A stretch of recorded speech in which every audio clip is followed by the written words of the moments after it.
aspirants, welcome to Success IAS. இந்த வீடியோவில் நம்ம யூனிட் 8ல சங்கம் லிட்ரேச்சர் பத்தி பார்க்க போறோம். ஏற்கனவே யூனிட் 8ல ஃபர்ஸ்ட் பார்ட்டா நம்ம தமிழ் சொசைட்டி அண்ட் சங்கம் ஏஜ் பத்தி பார்த்திருந்தோம். அந்த வீடியோவும் மறக்காம பாத்துருங்க. இந்த வீடியோல நம்ம சங்க இலக்கியங்கள்ல முக்கியமான நூல்களும் அதோடைய நூல் ஆசிரியரும் பார்க்க போறோம். சங்க இலக்கிய நூல்கள் 8 தொகை 10 பாட்டு.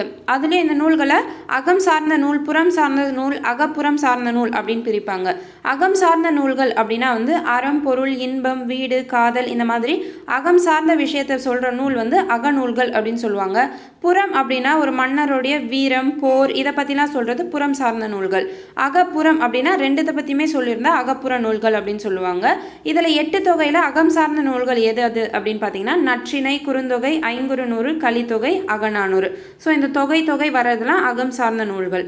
அடுத்து புறம் சார்ந்த நூல்களில் 10 புறநானூறு வரும். அகப்புறம்ல பரிபாடல் வரும். ஸோ பரிபாடல் மட்டும்தான் அகம்புறம் சார்ந்த நூல். நல்லா பார்த்துக்கோங்க, கொஷின் வர சான்ஸ் இருக்குது. 10 பாட்டில் அகம் சார்ந்த நூல்கள் குறிஞ்சி பாட்டு, முல்லை பாட்டு, பட்டினப்பாலை, நெடுநல் வாழை. ஸோ இந்த 5 திணை சொல்லல, குறிஞ்சி, முல்லை, அந்த பாலை, இந்த 3மே இந்த அகம் சார்ந்த நூலில் வந்திருக்கு. புறம் பார்த்தீங்கன்னா திருமுருகாற்றுப்படை, பொருணர் ஆற்றுப்படை, சிறுபன் ஆற்றுப்படை, பெரும்பன் ஆற்றுப்படை, மலைப்படுகடாம், மதுரை காஞ்சி இது எல்லாமே புறம் சார்ந்த நூல்கள். ஸோ எது அகம் சார்ந்த நூல்கள், எது புறம் சார்ந்த நூல்கள் அப்படின்னு பார்த்து வச்சுக்கோங்க. இதான் இங்கிலீஷ்லேயும் இருக்குது. 8 தொகையை 8 ஆந்தாலஜிஸ் அப்படின்னு சொல்லுவாங்க. 10 பாட்டு நூல்களை 10 லாங் சாங்ஸ் அப்படின்னு சொல்லுவாங்க.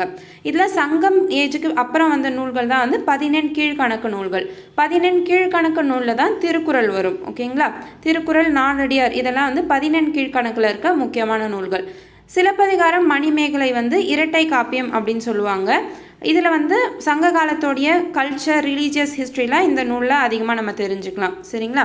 ஸோ கல்ச்சர்னால் கலாச்சாரம், மதம் சார்ந்த வரலாறை பற்றி எதில் அதிகமாக சொல்லியிருப்பாங்கன்னா சிலப்பதிகாரத்தையும் மணிமேகலையும் சொல்லியிருப்பாங்க. ரெண்டும் ஒன்றுத்துக்கு ஒன்று தொடர்புடையதுனால இரட்டை காப்பியம் அப்படின்னு சொல்லுவாங்க. 14 கீழ்கணக்கு நூல்களோட ஆசிரியர் பார்த்துக்கோங்க. திருக்குறள் திருவள்ளுவர். நாலடியார் எழுதினவங்க சமண முனிவர்கள். நான்மணி கடிகை எழுதினவர் விளம்பி நாகனார். இன்னா 40 கபிலர். இனியவை 40 பூதஞ்சேந்தனார். திரிகடுகம் எழுதினவர் நல்லாதனார். ஆசாரக்கோவை எழுதினவர் பெருவாயின் முள்ளியார். பழமொழி 400 எழுதினவர் மூன்றுரை நாயனார்.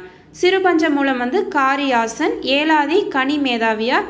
முதுமொழி காஞ்சி கூடலூர் கிழார். ஸோ ஆசிரியர் பேர் கேட்கறதுக்கு வாய்ப்பு இருக்குது, நல்லா பார்த்துக்கோங்க. அடுத்து இந்த இதுவில் மும்மருந்தன் 3 நூலை சொல்லுவாங்க. திரிகடுகம், சிறுபஞ்சமூலம், ஏலாதி இது 3மே மருத்துவத்தை பற்றி சொல்லியிருப்பாங்க. அதனால் இந்த 3 நூலையும் மும்மருந்து நூல்கள் அப்படின்னு சொல்லுவாங்க. திரிகடுகமில் எந்தெந்த மருந்து பொருட்கள் பற்றி சொல்லியிருப்பாங்கன்னா சுக்கு, மிளகு, திப்பிலி. அதுக்கடுத்து சிறுபஞ்சமூலமில் பஞ்சம் அப்படின்னா 5. ஓகேங்களா? ஸோ 5 என்னென்னு பார்த்தீங்கன்னா நெருஞ்சி, கண்டங்கத்திரி, சிறுவழுதுணை, சிறுமல்லி, பெருமல்லி இது 5மே சிறுபஞ்ச மூலத்தில் இருக்கிற மருந்து பொருட்கள். ஏலாதியில் முக்கியமானது ஏலம். ஏலம்னா ஏலக்காய்.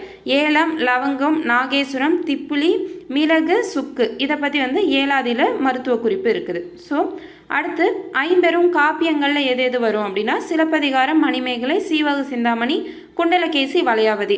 இதில் முதல் 2 சிலப்பதிகாரம், மணிமேகலை இரட்டை காப்பியம் சொல்லுவாங்க. இது சங்கம் மருவிய நூல்கள், சங்க காலத்தில் இயற்றப்பட்டது. மிச்சம் 3மே சோழர் காலத்தை சார்ந்தவை. இதில் குண்டலகேசியும் வளையாபதியும் அழிஞ்சு போச்சு, அதுக்கான குறிப்புகள் நம்மக்கிட்ட இல்லை. அடுத்து 5 காப்பியங்களில் எதெல்லாம் வரும்னா உதயனகுமார காவியம், நாககுமார காவியம், யசோதர காவியம், சூளாமணி, நீலகேசி இது எல்லாமே 5 காப்பியங்கள். இது எல்லாமே சமண மதத்தை சார்ந்தது, சமண சமயத்தை சார்ந்தது. சமணம் அப்படின்னா ஜெயினிசம், பௌத்தம் அப்படின்னா புத்திசம். இப்போது இந்த சமயம் என்ன, இந்த 50 காப்பியத்துக்கும் 5 காப்பியத்துக்கும் எந்த சமயம் சார்ந்தது, ஆசிரியர் யார் அப்படின்னு பார்த்துக்கோங்க. சிலப்பதிகாரம் சமண சமயம் சார்ந்தது, ஜெயினிசம். இதில் என்னென்ன பாவகை அப்படின்னா நிலை, மண்டில, ஆசிரியப்பா, கொச்சக, கலிப்பா இதெல்லாம் வரும். இது அந்தளவுக்கு முக்கியம் இல்லை, ஆசிரியர் பார்த்துக்கோங்க. சிலப்பதிகாரம் எழுச்சியவர் இளங்கோவடிகள். சிலப்பதிகாரத்தில் 3 காண்டம் இருக்கும். அதாவது புகார் காண்டம் ஆரம்பித்து நடுவில் மதுரை காண்டம் வஞ்சி காண்டம் இருக்கும். ஸோ கோவலன் கண்ணகி பிறந்தது வந்து புகார் காண்டம், அவங்க கல்யாணம் பண்ணிட்டு வாழ்ந்தது புகார் காண்டம். அதுக்கப்புறம் அவங்க வணிகம் பண்ணலாம் அப்படின்னு சொல்லிட்டு வந்தது தான், பிழைப்புக்காக வந்த ஊர் வந்து மதுரை காண்டம். அங்கே தான் வந்து மதுரையை கண்ணகி எரிச்சிருப்பாங்க. அதாவது கோவலனுக்கு தப்பான தீர்ப்பு கொடுத்ததுனால கோவத்தில் கண்ணகி என்ன பண்ணியிருப்பாங்கன்னா மதுரையை எரிச்சிருப்பாங்க. அதுக்கப்புறம் அவங்க வஞ்சி நகரத்துக்கு போயிருப்பாங்க. ஸோ 3 முக்கியமான அந்த மூவேந்தர் காண்ட பகுதியும் வந்து கனெக்ட் பண்ணி சொல்கிற நூல் வந்து சிலப்பதிகாரம். மணிமேகலை எழுதினவர் வந்து சீத்தலை சாத்தனார். இது வந்து பௌத்த மதம் சார்ந்த நூல். அடுத்து சீவக சிந்தாமணி எழுதினர் வந்து திருத்தக்க தேவர். வளையாபதிக்கு ஆசிரியர் பெயர் தெரியவில்லை. குண்டலகேசி எழுதினர் வந்து நாதக்குத்தனார். சிறு ஐஞ்சிறு காப்பியங்கள் பார்த்துக்கோங்க. நாககுமார காவியம், உதயன குமார காவியம்க்கு ஆசிரியர் பெயர் தெரியவில்லை. யசோதர காவியம் எழுதினர் வந்து வெண்ணாவலூர் உடையர் வேல்.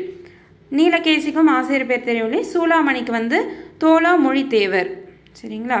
அதே மாதிரி 3 சங்கங்கள் நடந்திருக்கும். முச்சங்கம், இடைச்சங்கம், கடைச்சங்கம். முதற் சங்கம் வந்து தென்மதுரையில் நடந்திருக்கும். இடைச்சங்கம் கபாடபுரமில், கடைச்சங்கம் வந்து இப்போ இருக்கிற மதுரையில். தென்மதுரை வந்து அழிஞ்சிட்டதா சொல்லுவாங்க கடலில். இந்த முதற் சங்கத்தை ஆதரித்து வளர்த்தவங்க யார் அப்படின்னு பார்த்தீங்கன்னா காய்ச்சின வழுதி முதல் கடுங்கோன் வரை இந்த மன்னர்கள் ஆதரிச்சிருப்பாங்க. இடைச்சங்கத்தை ஆதரித்தவங்க வந்து வேண்டேர் செழியன் முதல் முடத்திருமான் வரை. அதே மாதிரி கடைச்சங்கம் ஆதரித்தவங்க வந்து முடத்திருமான் முதல் பெருவழுதி வரை. சிற்றிலக்கியங்கள், இந்த பெரிய இலக்கியங்களை தவிர சிற்றிலக்கியங்களும் நிறைய இருந்துச்சு. மொத்தம் எத்தனை வகை சிற்றிலக்கியங்கள் அப்படின்னு கேட்பாங்க. மொத்தம் 96 வகை சிற்றிலக்கியங்கள் இருக்குது. சும்மா பார்த்து வச்சுக்கோங்க. இதில் உலா, பரணி இதெல்லாம் வந்து சிற்றிலக்கிய வகைகளில் வரும். அடுத்து சில முக்கியமான நூல்கள், இதில் சேராத முக்கியமான நூல்களும் நூல் ஆசிரியரும் பார்த்துக்கோங்க. அருங்கல செப்பு ஆசிரியர் பேர் தெரியவில்லை. அறநெறிச்சாரம் எழுந்தவர் வந்து முனைப்பாடியார். நருந்தொகை அப்படின்னு ஒன்று எழுந்தவர் வந்து அதிவீரமா பாண்டியர். நீதி நெறி விளக்கம் எழுந்தவர் குமரகுருபவரர். நன்னெறி எழுந்தவர் சிவபிரகாசம். உலக நீதி எழுந்தவர் வந்து உலகநாதர். ஆத்திச்சூடி எழுந்தவங்க ஔவையார். கபிலர் அகவல் எழுந்தவர் கபிலர். கொன்றை வேந்தர் எழுந்தவங்க ஔவையார். ஸோ ஔவையார் எழுந்ததெல்லாம் பார்த்துக்கோங்க. கொன்றை வேந்தன், மூதுரை, நல்வழி இதெல்லாம் ஔவையார் எழுதியிருக்காங்க. நீதி சிந்தாமணி எழுந்தவர் வந்து வேதகிரியார். அவரே தான் வந்து பெண்மதி மாலை, நீதி நூல், நீதி பேதம் இதெல்லாம் எழுதியிருக்காரு. புதிய ஆத்திச்சுடி எழுந்தவர் வந்து பாரதியார். ஸோ இந்த நூலாசிரியர்லாம் நல்லா பார்த்து வச்சுக்கோங்க. கொஷின்ஸ் வந்து ஆசிரியர் ரிலேட் பண்ணி கேட்கறதுக்கு வாய்ப்பு இருக்குது. இந்த வீடியோவில் எதனா டவுட்ஸ் இருந்துச்சுன்னா கமெண்ட்ஸில் சொல்லுங்கள். நான் எதனா எக்ஸ்ட்ரா பாயிண்ட்ஸ் மிஸ் பண்ணியிருந்தாலும் கமெண்ட்ஸில் சொல்லுங்கள். எல்லாருக்கும் யூஸ்ஃபுல்லாக இருக்கும். Subject wise important questions and previous year questions quiz ஃபார்மேட்ல நம்மளுடைய டெலிகிராம் சேனல் சக்சஸ் குவிஸ்ல போஸ்ட் பண்ணிட்டு இருக்கேன். இந்த குவிஸ்லாம் அட்டென்ட் பண்ணி பாருங்க. எக்ஸாம்ல மார்க்ஸ் அதிகம் ஸ்கோர் பண்றதுக்கு உங்களுக்கு ஹெல்ப்ஃபுல்லா இருக்கும். கரண்ட் அஃபேர்ஸ்க்கு டெலிகிராம் அண்ட் வாட்ஸ்அப் குரூப் லிங்க்கும் டிஸ்கிரிப்ஷன்ல கொடுக்குறேன், ஜாயின் பண்ணிக்கோங்க. இந்த வீடியோ எப்படி இருந்துச்சுன்னு கமெண்ட்ஸ்ல சொல்லுங்க. வீடியோ பிடிச்சிருந்தா லைக் பண்ணுங்க. உங்க ஃப்ரெண்ட்ஸ் யாருக்கு யூஸ்ஃபுல்லா இருக்குமோ ஷேர் பண்ணுங்க. மறக்காம நம்ம சேனலை சப்ஸ்கிரைப் பண்ணிக்கோங்க. கூடவே பெல் ஐக்கானும் கிளிக் பண்ணிக்கோங்க. Wish you all success in life. Thank you.